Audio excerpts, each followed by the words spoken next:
and welcome to Chicago Reacts. My name is Lauren, and today I am back to some Ted Nivison. It's been a while since I've done a Ted Nivison video. This time we're going to talk about how we all agree that Twitter is terrible now, right? I think that I can agree with that without even having to watch the video. Granted, I was never really on Twitter. I have a Twitter. I have 2 followers on it because I never told anybody what my Twitter was. And I think in like 2.5 years, 3 years, something like that, I've posted maybe 20 times. Like, and most of those I was drunk when I did it. So I just am not, I was never a Twitter user. Granted, I've been terrible at social media in general. It's not really something that I am good at. I'm bad at social media. I've gotten people asking if I've got like Instagram or like social media or whatever before in the comments. And the answer is, I occasionally remember I have social media and occasionally I post. I'm very, very bad at social media. But that's okay. It's fine. It's allowed, especially considering the way everything is going these days. I'm like, thank God I never got like hooked on Twitter or TikTok or anything like that, because I'd be so sad if I did. Anyway, we're going to find out why people who are on Twitter don't like Twitter anymore, besides, you know, all of the very alt-righty kind of things that are over there right now. So we all agree that Twitter is terrible now, right? I think we all know this inherently, that Twitter or X has become one of the worst social media sites. Sometimes, honestly, that is the X thing too. Sorry, this is going to be I'm not going to pause again for a minute, but the thing with X is so funny that he tried to make it X and everyone immediately was like, that's the stupidest thing I've ever heard. You want to be edgelord. And sort of like how the Sears Tower will always be the Sears Tower. It's not, it's Twitter. You know, it's Twitter. Sorry. it feels like Twitter was once this beautiful, peaceful park where everyone could just hang out. But now that park has like Did it ever 3 feel that way? casinos, an underground fight ring, and creepy guys selling, I don't know, cigarettes to children. It's gross! And I know that Twitter was never perfect, but now its entire culture has morphed into this nightmare version of itself. Those of us who still use it, it feels like we're trapped here, and we're not happy about it. I was a late adopter to Twitter. I never used it in high school or much of college. I think there were 2 types of public schools you could go to in the 2010s. Ones that were Facebook schools, where everybody used Facebook, and ones that were Twitter schools. I went to a Facebook school. Oh, he's a baby. Maybe I'm just old. I didn't realize how much younger he was than me. I didn't realize.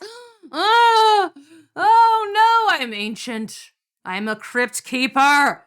I only started using it around the beginning of 2019 when things started to pick up for me with this job. And I ended up really liking Twitter. It was a place that I could post some nonsensical, barely a joke statement like introducing Burger King Wendy McDonald. And that helped me build an audience. But now I find myself scrolling Twitter only to get annoyed and leave Twitter, forget what I was doing, and then go back into Twitter. And I'm like, am I in hell? Are we all in hell? And I'm sure this sounds like I just shouldn't be on Twitter anymore. And we're in the worst timeline. Right. But I also want to complain about from its leadership to its algorithm to the systems it's added and the users and culture that come from it, Twitter has gotten worse. But when did this start? I feel like it's pretty obvious. It's when Elon Musk got involved. Elon Musk is a really interesting individual because for the years prior to Elon purchasing Twitter, I kind of thought he was a cool guy. Not knowing too much about Elon and only looking at his achievements, he kind of seemed like a real-life Tony Stark. He was the CEO of Tesla, which led the charge on the adoption of electric vehicles. That's pretty cool. And yeah, I get car sick whenever my Uber ends up being a Tesla, but maybe that's just me getting butterflies for the future, baby. He founded SpaceX in 2002, which in 2020 became the first private company to put astronauts into orbit. And the rockets land now. They park. He's selling flamethrowers. And as of this month, there's almost 7,000 Starlink satellites orbiting around the planet providing internet. Where all you gotta do is just point that shit at the sky and you're streaming Friends. Plus, the guy is obsessed with getting some boots on Mars. And I'm like, okay. It's like moon landing 2, but red dirt and further away. Sign me up. To watch, I want to go. That's dangerous. So it seems like Elon Musk has achieved a lot. And okay, but the thing I have with Elon Musk, and this is something that I've had a problem with for a long, long time. It's like just his penchant for, you know, pretending like he founded Tesla, which he will admit he didn't do, except for if you don't call him on it, at which point he will pretend like it's always been his idea. And a lot of those Tesla cars, they're supposedly affordable, but like they're so cheaply made. And oh my God. And then even like the expensive ones are falling apart. And it's just like, oh my God. I don't know. Safety issues with the way that he treats his workers. I've had problems with him for a really long time, and more of them are coming clear to light. And also, if you watched the inauguration, more reasons to not like this man. Done some pretty significant things in the last like 20. Also, if you're an Elon Musk stan, this video is not going to be for you, obviously, and also probably a lot of what I say in general isn't going to be for you. I am the opposite of an Elon Musk fan, so just so you know. And your streaming friends. Plus, the guy don't want to waste your time getting some boots on Mars, and I'm like, okay, it's like Moon Landing 2, but red dirt and further away. Sign me up. To watch, I want to go, that's dangerous. So it seems like Elon Musk has achieved a lot and done some pretty significant things in the last like 20 years. But if I go to Elon Musk Wikipedia page and I look at any of those sections of his career, all of them are smaller in length than his section on Twitter. He's on Twitter for a little over 2 years. So what's going on here? The problem is, prior to Elon getting involved in Twitter, we only really got to see the results of what he did. Like, he still tweeted a lot, but now we see his thought process every day. In fact, you can't avoid it on Twitter unless you block him, which I had to do. And over the years, he's become a little bit more obsessed with concepts like free speech, which at a base level is a good thing. Now he's talking about the woke mind virus. Now he's posting edgier and edgier memes. And then push comes to shove, and now he's involved in the presidential election. Whoa. Elon. And he talks about free speech, but as soon as you say something negative about him, if you've got enough of a following, he like bans you. Cut that out. Cut it out. Cut that out. So basically, at least on a personal level, I've become a little bit disillusioned with Elon's character. I don't think he's necessarily as cool as I thought he was, and I haven't for years. Partly because of his Elden Ring build, but mostly because of his behavior online and the changes that he's made to Twitter after he purchased it in October 2022 for $44 billion. There's plenty more you could say about Elon. Why do you do that at the inauguration?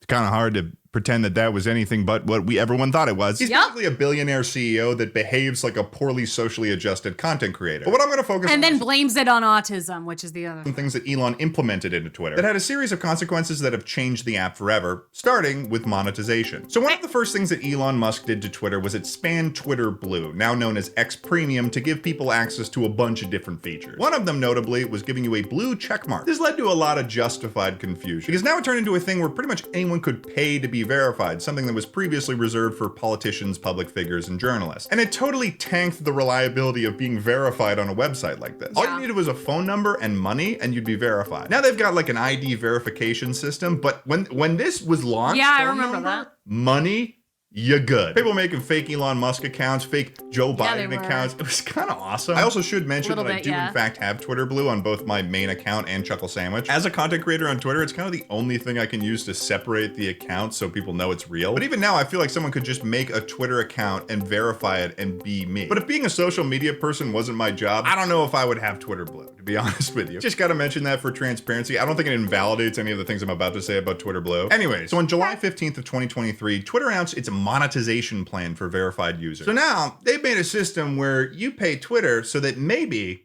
Twitter can pay you. It's the perfect plan. No, in fact, it was not. It was honestly, it was probably one of the main things that made the website terrible. I suddenly noticed that a lot of verified users on Twitter had a lot of knowledge that they couldn't fit into a single tweet. It had to be a thread. Most successful people move with this mindset. Entitled to nothing, willing to earn everything. 10 other truths of the ultra successful. Good habits are the new antidepressants. If you're in a bad spot in your life, read this. The Lazy Man's Playbook to Losing Fat and Becoming More Handsome Quick. A thread. Never mind the fact that having Twitter Premium allows you to post tweets up to 25,000 characters long.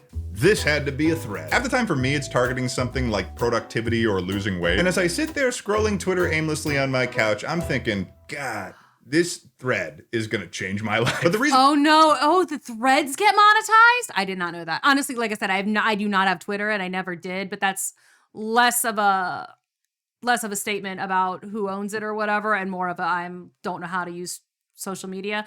But like, I didn't realize the threads were monetizable. Wild. The reason why they do this is because the first version of Twitter's monetization was paying people based on the ads that were served to users in the reply, which in order to get people in there, it's got to be a thread. But then Twitter managed to make it worse. Oh, somehow, announcing that they were great. switching their monetization plan to being based on any and all engagement that a tweet could get. And I just think this is a bad idea. I think that's a horrible idea. Yeah, Actually. damn. That means that any attention is good attention. That means that any post that brings engagement makes you money. And it results in a new apex predator in the Twitter landscape. These are engagement baiters. Yep. Engagement baiters are pretty much what you'd expect them to be. They're Twitter accounts whose sole purpose is to make posts that will get as much engagement as possible from users so that they in turn make money. So how is this different from what I'm doing literally right now? Well, I'd like to think that I'm actually bringing some of myself to the table here. My opinions and research, my editing, my writing, whatever. Whereas every single it's something real as opposed to this is rage bait. You know, you post something that you know is going to annoy people, so you get lots and lots of people in the comments to fight. Oh my God. Huh. Honestly, it is kind of fun to sit on the outside and watch apps explode in the way that is happening right now with both Twitter and TikTok. You just gotta sit out here and be like, huh. Cool. Glad I'm not in part of this right now because confusing. One of these accounts has never posted anything that they themselves created. Starting with the lowest tier of engagement baiters, which I call content recyclers. If you're on Twitter, you may have seen accounts like Juju or Kira. If you go into the For You section on Twitter, they're almost impossible to avoid. Their behavior online is probably the closest to what Twitter used to be, at least in my memory, where they'll have a quote retweet about something, making a joke, and it'll do very well. But what sucks about this is I can't tell how many of the things that they're posting are actually things that they thought of themselves. Like in the case of this toilet seat that's shaped like LeBron. They clearly just took it off of another social media post, repackaged it, and now they're making money. And what sucks is this used to be like a novel thing about Twitter. Yeah, sure, you'd have content recyclers, but there was not a financial incentive to do so. It was they just stole a lot of shit from Tumblr back in the day. People arguing about politics, whatever's going on in stan culture, or some random college freshman in Kansas making a funny observation about the world, tweeting a sentence about it, and then it gets 300K likes. And there was a purity to that. It was like overhearing a funny conversation. What's worse is that a lot of accounts that used to be themed around a certain topic have gotten a little bit loosey-goosey on what falls under their umbrella. For instance, let's look at creepy.org. Explore the creepy side of the world. Their location is Transylvania. They're following 666 people. And they've got a website. This seems pretty legit. Let's click on it. Oh. Links back to the Twitter page. Okay. Set up. You'd expect that if you were to follow, it would be posting purely creepy stuff to explore the creepy side of the world. I'm looking for ghouls. I'm looking for goblins. I'm looking for freaky vampires. I don't know what that would be. And a lot of the time, just check out whatever is on Guillermo del Toro's home computer, and I think you'll find that last one. They do post that. A street light covered in vines in Poland. That's pretty creepy. Looks like a ghost thing. You open your eyes at 3 a.m. and see this. What you doing? Probably gonna scream. That's freaky. Abandoned torii gate found at the end of a submerged tunnel in Japan. Oh, okay, that's creepy, yeah. Mizuki, a professional wrestler in Japan doing her signature move. This is kind of awesome, isn't it? What happened to Jonah Hill? He lost weight. I don't think that's creepy. Baby kangaroo came to a kid for help during the wildfires. That's heartwarming. That's not creepy at all. What happened to Brie Larson? She got a haircut and she dyed her. People do that all the time. Lana Del Rey. In general? Sydney Sweeney and Billie Eilish. I mean, yeah. Okay, I feel like we've lost the plot here. Now we're just tweeting random stuff. And you can post whatever you want. It's a free internet. But don't theme your account around something if you're not going to go through the effort to stick to it. Have some commitment. The next Agreed. Stick to the bit. Reply fishers. And we've seen this a little bit with the last account when they'll ask a question of anyone who sees the post to solicit a response, which I think is fine at a base level. You're going to see that all across social media. What makes it like I say, comment below if you disagree with me about Elon Musk, except really, really don't do that. I don't want you to on this one. Hopefully, if you're a big Elon Musk fan, I already scared you away. But the point is, it is like me asking you to comment below, though, because that actually does help us in the algorithm. Honorable, in my opinion, is when you can tell that they're preying on the divisiveness and anger of people on the internet in order to get them to argue in their replies to make money. For instance, that's what I mentioned earlier. Where they're quoting a woman in a video at first. I did not join the military to serve my country. I joined the military to get a VA home loan, the GI Bill, and student loan forgiveness. That's it. But then the user adds, don't you feel safer knowing this is the morale among the people who are supposed to be protecting you and our country? Clearly, this is angled in a way where people are going to show up in the replies and they're going to be like, wait, what the fuck? This person doesn't care about America. Oh, what the fuck? You son of a bitch. Fuck, this person is such a piece of shit. What the hell? And it did happen. This should be a disqualifying video. Kick her out of the military. Recover any bonuses or perks she was paid and given. She swore an oath, and obviously it means nothing. She deserves nothing in return. He's even got the American flag little symbol. I wonder if he ever served in the military. Trash. Like, oh my God. What is wrong with this person? Luckily, in this thread in particular, there were plenty of actual veterans going into the replies and being like, yeah, no, those are called benefits. They still serve their country either way. There's nothing wrong with their reason for doing so. And this type of post is happening a lot on Twitter. Like even creepy.org posted this. Do you think that Jesus was born on December 20th? I don't even know what type of argument they're trying to goad people into with this. But why AI generate a sign of him saying that he wasn't born on December 25th? Because you want people to get mad. And most of the examples I could give you are either political or religious or around identity in their topic. I think that you can understand what people are posting in this regard. I don't know if we need to go through every single hate baiting post on Twitter in order to make this point. No, that would be exhausting. To the sponsor. This video is proudly sponsored by Honkai Star Rail. This game is a multi-platform space fantasy RPG by Hoyoverse. You know, the folks that made Genshin Impact. You heard of that one? Be warned, this game is only for those who have the spirit of space adventure in their heart. Which, if you've been following my channel for a while, it's kind of one of our main tenets here. Space adventure. It is. And what's better, this game comes with more than 30 playable characters that each have their own unique personality, backstory, and charm. And it's a semi-open world experience. So you can solve puzzles, explore each NPC's story, and most of all, at least for me, unlock treasure chests. Because another main tenet of this channel, Loot Goblin. That's what I am. That's what you are. Hey, by the way, I did an interview with one of the voice actors in Honkai Star Rail at ASEN 2024. Just saying. I'll link that at the end because they were a cool person. We're a bunch of little loot goblins. Treasure chest? Sounds like loot to me. And now, Honkai Star Rail version 3.0 is here, where the Astral Express journeys to the new world of Enforius, and it's one of the most significant updates today. They've got two new characters, starting with the Herta, an ice-type character who is a mysterious and beautiful sorceress. Of course she is. Pretty cool. And the Herta's technique marks 3 to 5 treasure chest locations on your map, making it easier for players to find them. Loot goblins.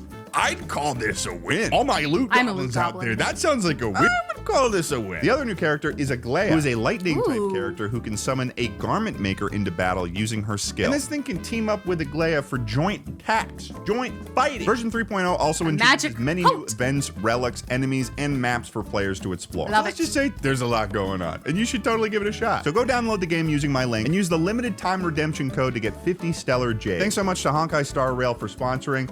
And let's get back to it. Now, the only thing that's able to combat engagement bait on Twitter right now is community notes. This is something that existed before Elon took over. It was previously called Birdwatch to combat misinformation. And one of the good things about community notes is that if you're a monetized user and you get a community note on your post, that post is now unable to make revenue, which is good. For instance, this post that was likely a Reddit post that this user copy and pasted into tweet form to farm engagement was then given a community note letting people know that it was quite not their story to stolen themselves, though, because they admitted that. But this is still kind of a flawed system, because if you're a Twitter goblin making 100 posts a day as an engagement baiter, licking your lips and posting, who's the hottest chick in town? I'll start first. I think it's Megan Fox. Let me know what you think below. You're not exactly gonna be worried about a couple posts slipping through the cracks. At the end of the day, if you're posting enough, you're gonna be making money. So yeah. See, the creepy guy, the creepy Twitter, could have kept their creepy theme if they had used an image of Megan Fox from Jennifer's Body. She was very hot in that movie. Twitter's monetization system is really bad, where most of the posts I see in the For You section are just sloppy hot, stinky garbage. Who's the hottest chick in town? Is it Megan Fox? This is so creepy. Billie Eilish can ruin my life. Fucking, I think that racism is good. Reply below. Like shit like that. And then you couple it with an algorithm that, at least in its early stages, resulted in me seeing a couple videos of people just straight up dying. It's a fucking mess. He doesn't care. He's a fucking raven. It's a fucking mess. But Elon did bring another brand of account to the surface with all of his changes, which in my opinion is the most ridiculous. And those are the alpha male accounts. These accounts are yeah. just funny to look at because as the internet and They're so specifically sad. Twitter has become Those alpha kind of males. like more Andrew Tate-ified, it feels like, I guess you would call them incels on the internet, now more than ever have no idea what a woman would want. It's like they've all been sitting in like a echo chamber dating lab in a bunker, cooking up new ideas on what women want from men without ever asking a woman if that were the case. There is loads Of course of not, these because then they would have to talk to a woman and also listen to her, which we know from all of their stuff is not part of that agenda. The woman is to appeal to, is to just do with hello, yes, master to the man. That is what she is there for. And sometimes to pop out babies. That none of that involves listening to a Ted, darling. They're never gonna listen to a woman.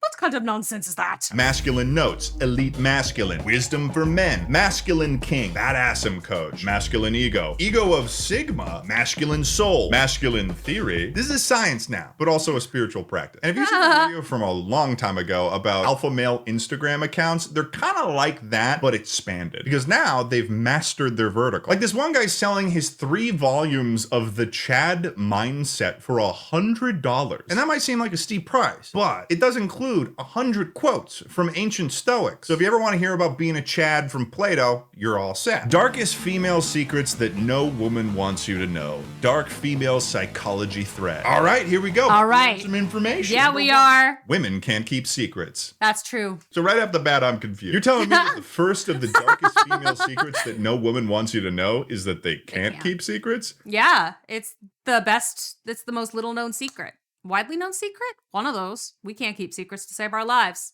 You tell us something, we're immediately going to tell every single person we've ever met. So is this all public info? Number 7, when you cheat on her, she doesn't hate you. She hates the woman you cheated on her with. That's sometimes true. We like, that is, we have been, no, that does happen, unfortunately. It shouldn't, and people are trying to, like, combat that. But that can be true, unfortunately. That one is unfortunate. She can sometimes she hates you both. Sometimes. No, she probably still hates you. You're still a part of that choice. I like to think this is a guy who cheated on someone and is now just gaslighting himself by making it a rule. No, she doesn't fucking hate me. Not She hates me. that girl I cheated on. She doesn't hate me. She hates the girl. Women only hate each other. I love this one from the thread. Men who do this never get left by women. Number 9, continue brainwashing her with your beliefs. She needs someone's perspective and counsel. If you do not provide it to her, she will look for someone else. Somebody watched The Sound of Music, huh? It's like the 16 going on 17 song. It's like, I am 17 going on 18. I'll look after you, or whatever that song, however he sings it. I know at one point he literally tells her, you don't know anything. Like, he's like, you're 16 going on 17, you're an idiot. And I'm 17 going on 18. I'll take care of you. That, right? Anyway, I'm not going to look up the 16 going on 17 song, but you know what I'm talking about.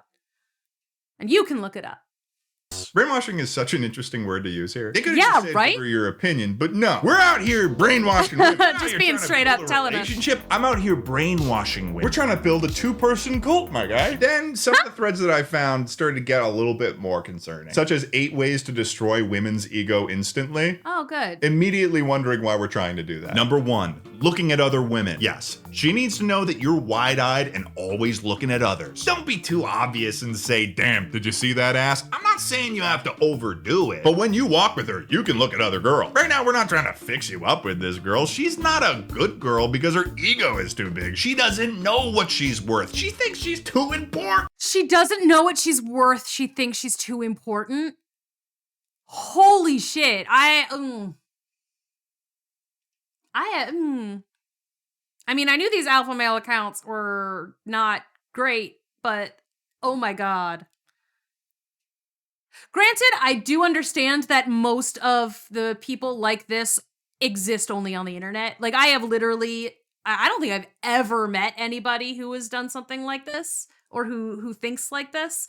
I do understand that these kinds of people primarily exist in places like Twitter, like TikTok, the manosphere. Like there's some podcasts and stuff out there I know that are, but I wasn't expecting that. I wasn't expecting this.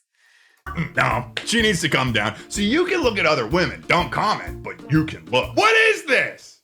It's a long this paragraph. Is starting to feel like no validation. We don't give compliments. We don't talk about how good she looks or how beautiful she is. No, we don't do that. You never put a woman on a pedestal, especially if she doesn't do. Is that how you spell pedestal?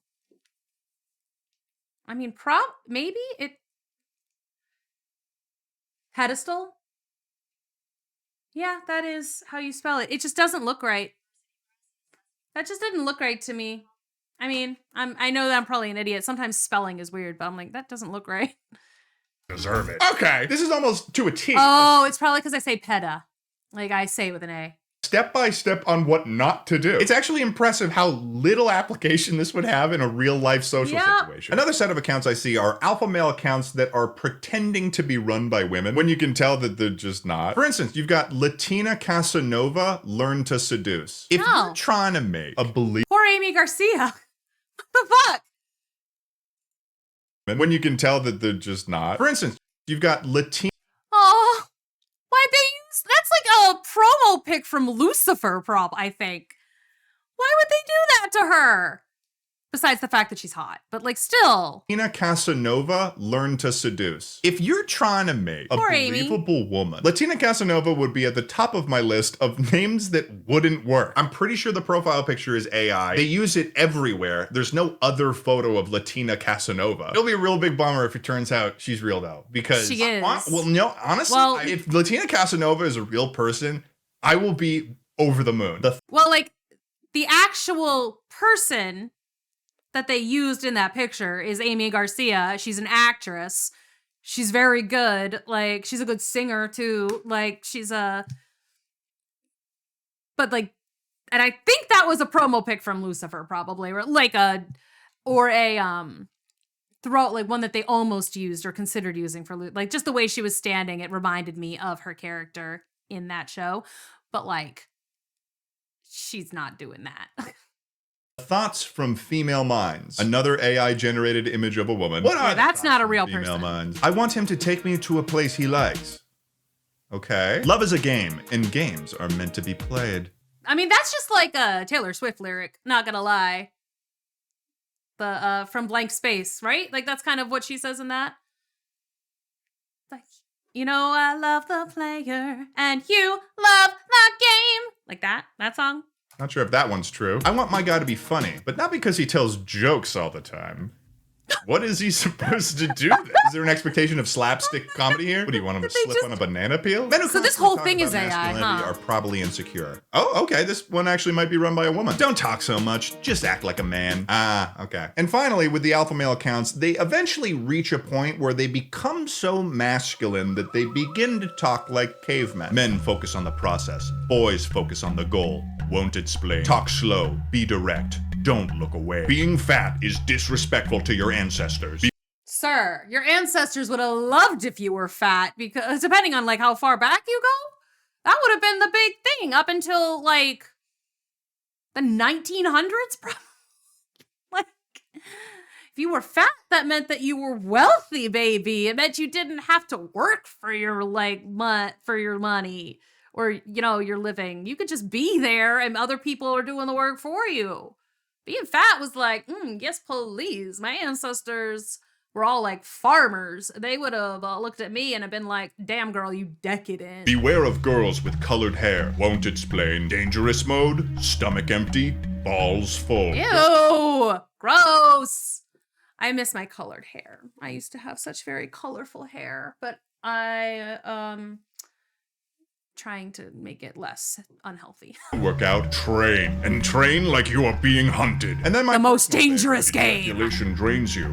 Staying horny fuels you. I don't even know where this would have application. Obviously, in this day and age, alpha male accounts are still going strong. And they are thriving on this version of Twitter we have today. But obviously, this video isn't about the little niche pockets of Twitter. It is about Twitter as a whole, which leads me to, just for a second, talk about the culture. To me, the culture of Twitter just feels way angrier than it's ever felt before. I have seen far more quote retweets, tweets, replies, whatever, that are just nastier than I remember people being. And a part of me feels like it's somehow related to all of the stuff I've shown you guys leading up to this point. Like, take this for instance. First ever date tonight. Absolutely bricking it. I think that's a British term. Wish us luck, ladies and gentlemen. This is so wholesome. Guy's going on a first date. He's bringing flowers. This guy's a legend. Cute. I like his jacket. 7K likes. And I'm sure people are being very supportive.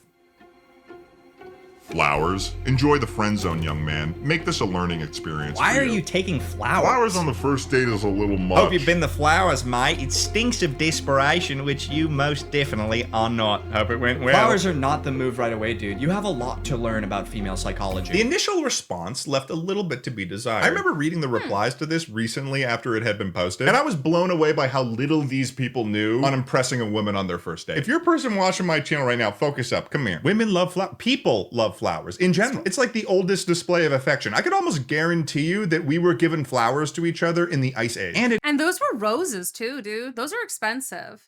I mean, the one time that I was given flowers on a first date, I was like a little bit like, oh, but that's because I didn't really want to be on a date with him in the first place. It was one of those like super awkward situations where like he'd asked me out while I was at work. Like I was working in, again, a restaurant as always. And like it was one of those like very weird situations, and we talked for a while, like across the bar, and I was, it was just, and I felt kind of bad, but I also didn't know what to, like, I was so put on the spot, and I wasn't sure what to do, so I agreed to go on the date with him, and then I was like, okay, so we're gonna go to a normal kind of bar, we're not doing anything classy, and like, I felt really bad later because I kind of dressed down. I was like, I put on minimal, I looked okay. But like, I think I wore a sweatshirt. Boy shows up with flowers and like a suit coat. And I'm like, oh, no. I mean, I did appreciate the effort, but I didn't really want to be there. And that's a thing too, where like telling people no can be difficult. And I mean, I have had the experience before where it's like you turn somebody down and next thing you know, they're just like blowing up your phone and all of your socials and calling you a bitch and like all of that stuff. It's like, so you have to let them down easy. I'm trying to get better about that. It indicates you put in a little bit more effort than just showing up. Doesn't make you look desperate. Roses were expensive too. So like the fact that he brought roses, I mean, that's cool. Like I think in general, if she's excited to be on this date, if she's nervous, if she's looking forward to it, she sees the roses, that's a good sign. I think that's good. It's interest and intention. Women love that shit. And if they don't like it, they probably weren't interested in you to begin with. Luckily, see, that's what I said. See, that's literally what I just said. Like, no, I wasn't interested in this guy's flowers because I wasn't interested in him.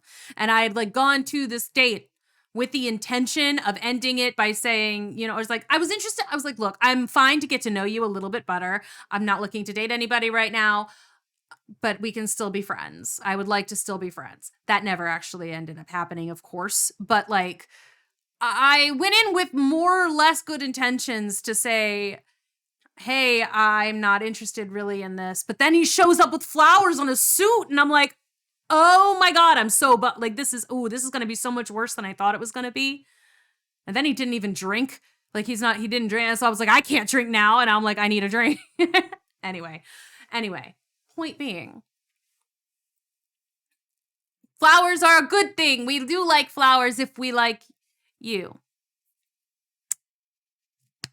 And I can't say that as, for all women, but me personally. Marinating on the timeline, there was a bunch of people that came to this guy's defense. But it's crazy how several years ago, I feel like nobody would have had to do that. A couple of years ago, half of the replies would have been shit like, thanks for letting me borrow your Lamborghini, man. Appreciate that. You got a great car, and you're really charming and cool and handsome, and also you got a big cock. Like, and now it's a bunch of losers in the replies being like, that's a one-way ticket to the friend zone, my guy. Like, what are you talking about? Another Not example is this woman posting about a video she made like 4 years ago that went viral. She's not doing anything. She's just like, hey, here's a funny video I made 4 years ago. Remember that? Then this person quote retweets it and says, girl, move on. And it has 176,000 likes. This is like the laziest attempt to be a bully I've ever seen. Obviously, I know the internet is a breeding ground for negativity. It's always been like, and I'm definitely not saying that Twitter used to be this paragon of peaceful interaction. It wasn't. But I feel like I see way more people being just mean for the sake of being mean on this website in particular, and receiving a higher level of validation for doing so, which is strange. So yeah, Twitter is not what it used to be. Now when we log on, we're forced to be a part of, or at least witness, an ongoing chaotic conversation that most of us didn't even want to have. Before, we'd have to seek it out. But now every time you go onto Twitter, it's some Elon Stan account spouting the deepest dark web conspiracy theory, with Elon himself in the replies saying, looking into this, as if he's perched on some Star Trek captain's chair hunting down the secrets of the deep state. Like he's some superhero answering the call of justice. Now, in his own mind, he like is such a loser. And even as someone with as many followers as I have on Twitter, someone who could potentially stand to gain from its current monetization system, I don't feel like I can be involved anymore like I used to. It's like living in New York City, but then every borough is modeled after Times Square. It's overwhelming and it's kind of a pain in the ass. Okay. Twitter used to be kind of like a playground. You could go on the swing set, you could climb on the monkey bars, you could go on the slide. Now it looks more like a merry-go-round that never stops running. The only way to get on is while it's moving, and once you're on, everybody is angry and screaming at each other, and nobody is actually enjoying themselves.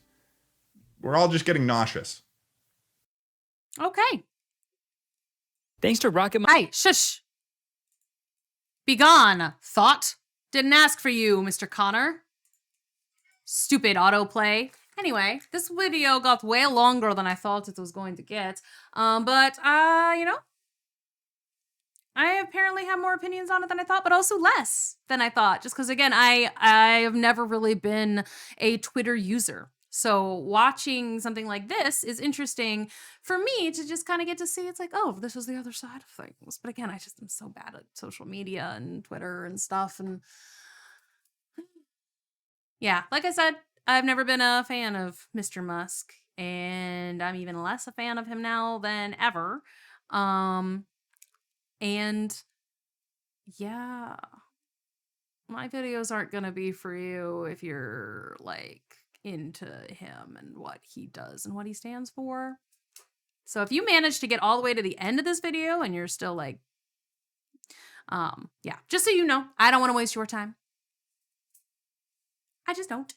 So, but everybody else, thank you so much for watching. I do hope you did enjoy this, including my little tangents into Nonsenseville. And yeah, like I said, I do know that most of those like alpha male accounts, they're ridiculous. Those are crazy. But I do know that most people like that exist only on the internet. They're not.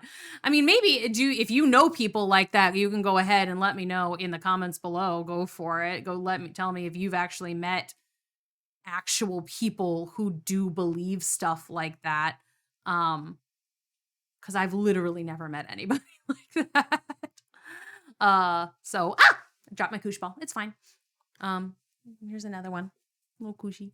Thanks so much for watching, and I'll see you all in the next one. Bye.